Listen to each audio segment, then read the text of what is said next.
Alright, guys. So we're reading a new book. It is a weird book. It doesn't have any chapters or anything.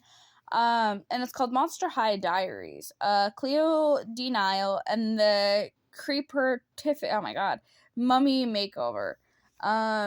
So basically, I don't know. So it's kind of weird. I think there's a diary on the other side for us, but we're not doing that. Some of it is in cursive, so bear with me because I don't know how to read cursive. But instead of, so I'm gonna do part 1 with chapter 1 and everything. So, yeah, and here we go. Written records of Cleo Denial, part 1. I miss my mom. It's hard for me to say that out loud when you are a member of a very important royal family like I am. It is necessary not to show your variable side. After all, the people only want a royal family that is poised and perfect. That is what father always says. A princess should never reveal weakness. It makes you an easy target.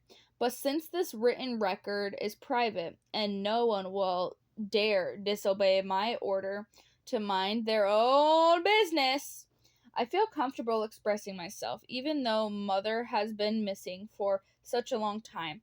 She is not forgotten. There is a lot I remember about her, so she is always with me in memory. Years ago, when I were still living in ancient Egypt, Mother and I used to love curling up together on the Chase Lodge to watch movies while Father and Nevera would play games. Mother and I were big fans of romance comedies.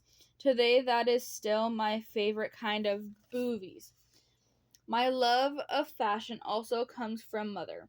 When she would get ready for a night out, Mother would always allow me to try on her gowns. There was one gown that was so beautiful I can still picture it. It was made of the finest 24 karat gold threads.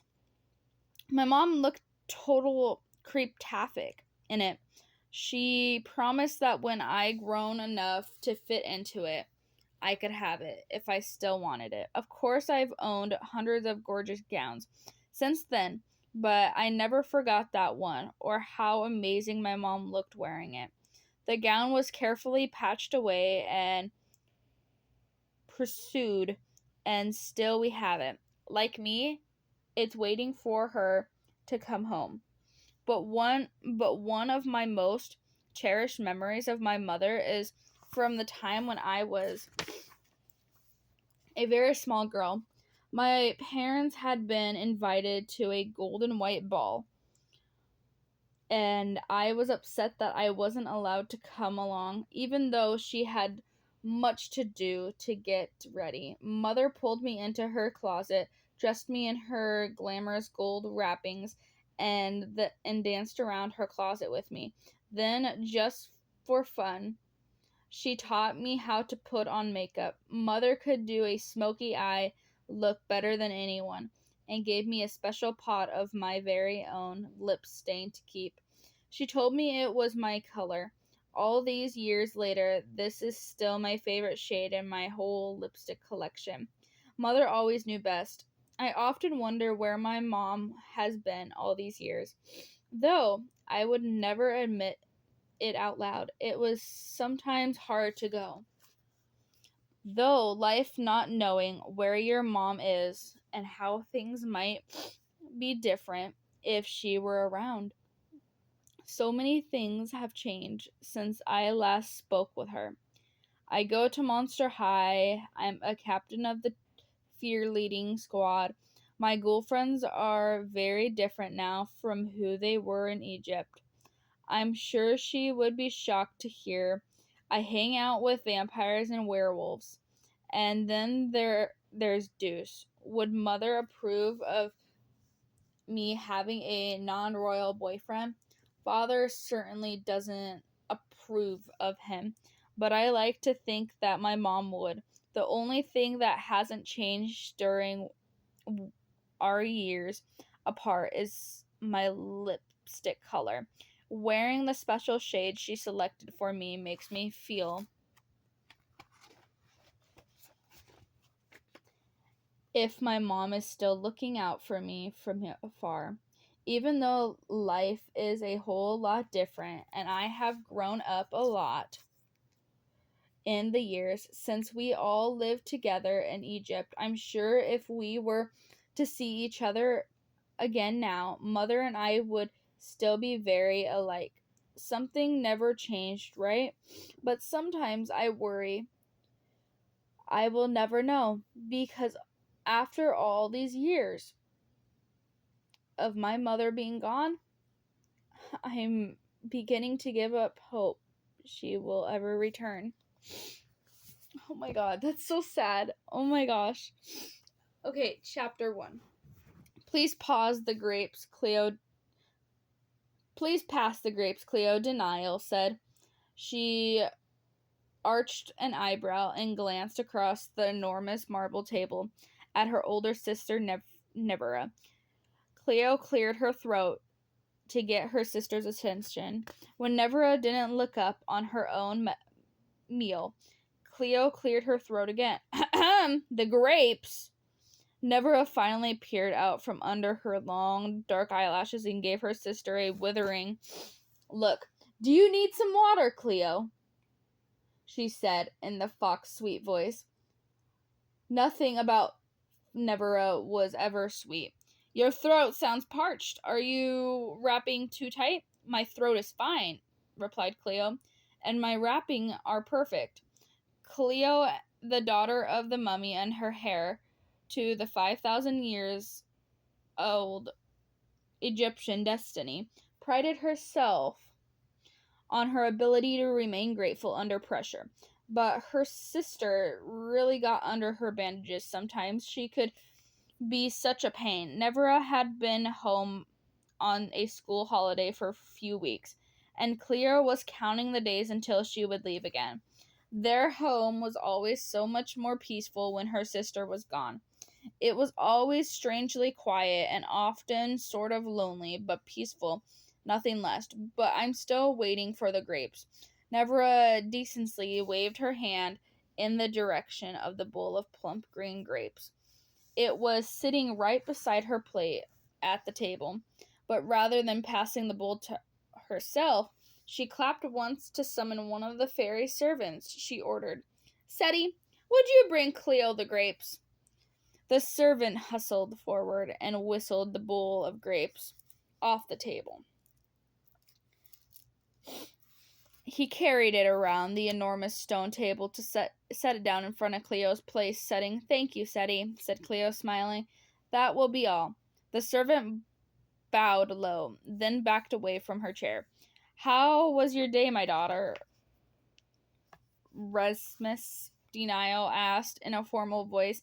He dapped at the corner of his mouth with a napkin.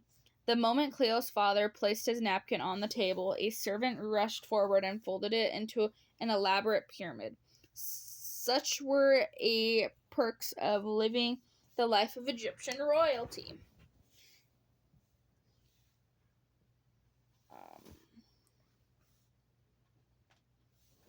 No need to lift a finger or use the crumbling cloth napkin. There was always someone nearby to make sure.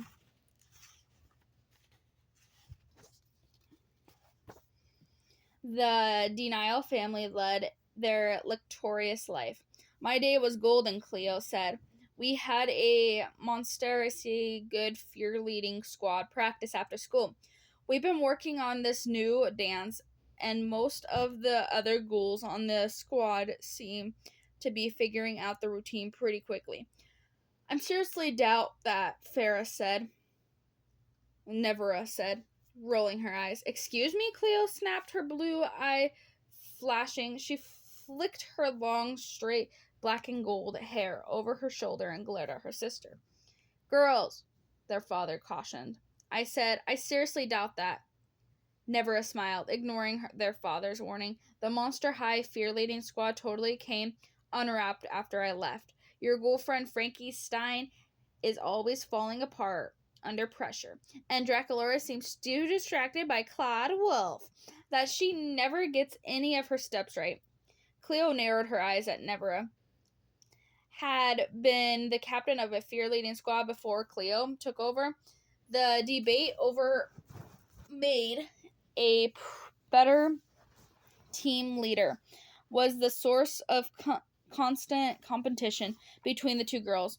Nevera believed Cleo could never leave live up to her legacy, but Cleo knew the squad was better than ever with her as captain, in part because of the certain squad was made up almost entirely the ghouls were supported one another no matter what. Cleo would fight to death to defend her ghoul friends, and she knew the same could be said if the other ghouls on her squad. How dare you say that about my ghoul friends? Nevera shrugged. It's the truth. Girls, Ramsay Denial warned. The girl's father ruled over the household with iron fist. He ran his life and the family much as he had ruled his destiny. His way or no way at all. As much of the time it seemed to Cleo, he took Nevera's side. When they were young girls, Nevera had always been much more like their father, while Cleo had always been closer to their mother. When the girl's mother disappeared during the Denial's escape from Egypt, things shifted a bit to make the family unit work without her. But still, Cleo always felt a little like the odd mummy out. What you just said is not the truth, Cleo said, calmly but firmly. She didn't like to raise her voice to get her point across. The royal should never have to raise her voice to be heard. In the level don't miss with me tone, she added. Frankie and Draculaura are both fantastic dancers. They work very hard, and Claude and Draculaura make an adorable couple. You shouldn't judge people, Nevera, and you definitely shouldn't say mean things about my friends. I won't stand for it. That's enough. The ghoul father slammed his fist on the table, making all the gold encrusted platters and unique bowls rattle. Nevera and Cleo glared at each other across the table. Their argument was finally shortcut when the door of the family's formal dinner room flew open and the butler entered the room. Pardon the interruption, their butler said, blowing stiffly. What is it? Ramsay Denial barked. He waved his hand at the trio of servants, rushed forward, clearing the family's dirty dinner plates. As soon as the empty plates were gone, dessert dishes magically appeared before the three Denials. A letter has arrived for you, sir, explained the butler. He held out the platter on top which sat the old-fashioned looking letter. The paper was yellowed and dirty, and there was a wax stamp holding the parched close. Ramsay Denial took the piece of mail off the plate gingerly. The letter looked fragile, as though it might crumble at the slightest touch. Cleo took a small bite of her dessert while her father read through the letter. She watched his face go from the confusion of concern to shock. What is it? She asked, putting down her spoon. A servant rushed forward, clearing away the dirty spoon and replaced it with the clean one. And for her next bite, her father took a deep breath. He looked up, gazing at each of his daughters with a vacant expression. Father, Cleo said quietly, are you okay? Her father was usually very composed, looking at if he was coming unwrapped.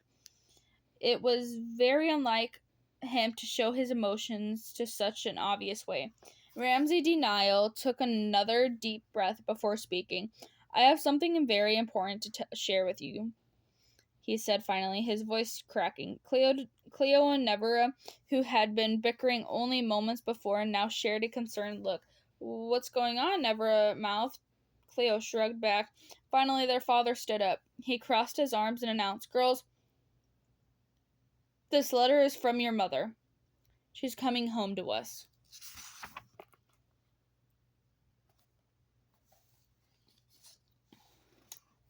For many years, written records by Cleo to Nile. For many years, I have wondered what happened to my mother when we were forced to flee our home after I was attacked. On that awful day, there was a great deal of confession as we left our family home and destiny. Father Nevera and I were hurried away from our palace to safety, while Mother, who had been in another wing of our home, was personally led elsewhere. In the months after our escape, I waited patiently for news about what had happened to my mother.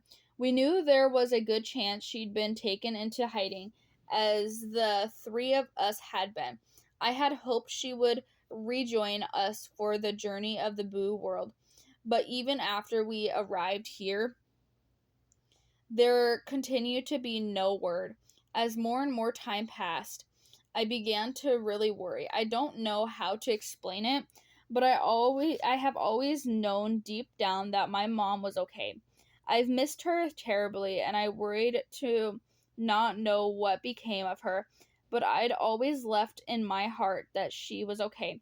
So, I'd held out hope for all these years that she would return to us in time, and the time has finally come. Oh, my Ray. After a long of begging from Nevera and me, Father finally shared the details of her letter.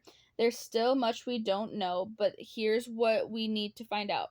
When Father Nevera and I escaped, Mother was led to safety, instructed to hide out until the danger passed. She was promised that she would be reunited with all of us in just a short while. But a short while turned into a very long while, though we still don't know what prevented her from returning to us sooner. But I will find out soon enough. I can't wait to see glamorous, elegant Mother again. I just know she's going to be exactly as I remember her. Finally, our family will be complete again. And that is the end of part 1.